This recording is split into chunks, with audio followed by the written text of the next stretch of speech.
one of the things that comes up frequently with life stations is a desk station.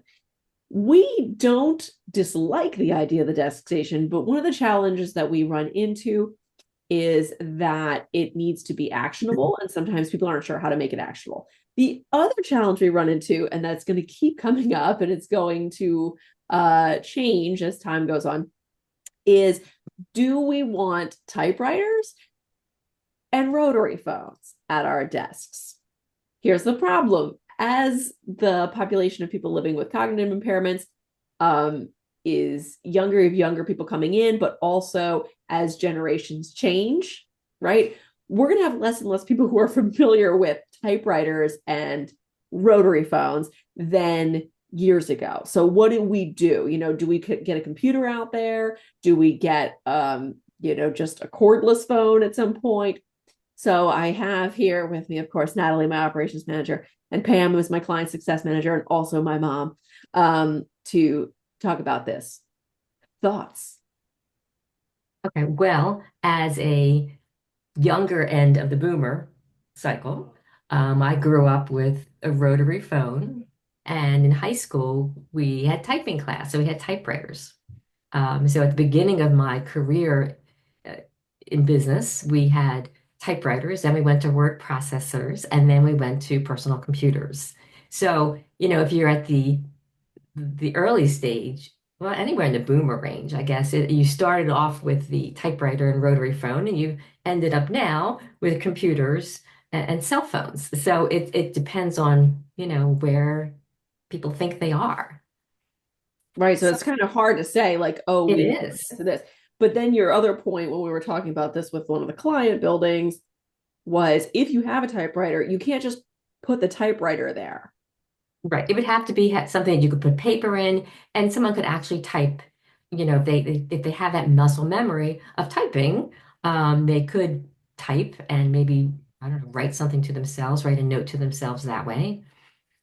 But something else I think that is worth considering is that doing that is really open ended. So, another thing that we were discussing earlier with this client is that what's nice about having pens and pencils and paper is that that's universal. Right. But also, you could have different things appearing on that paper. You could have spreadsheets, you could have a grocery list, you could have, sort of prompts for residents who can still read and would see that and say like, oh, hey, I actually need to fill out this application, as opposed to just seeing a typewriter. Even with paper, I think there's something about it that is easy to overlook as decorative just because it's like something nice sitting on a desk, similar with the rotary phone. I don't know that they're going to go up and necessarily interact with it just because it just looks stale. It's just easy to overlook for some reason.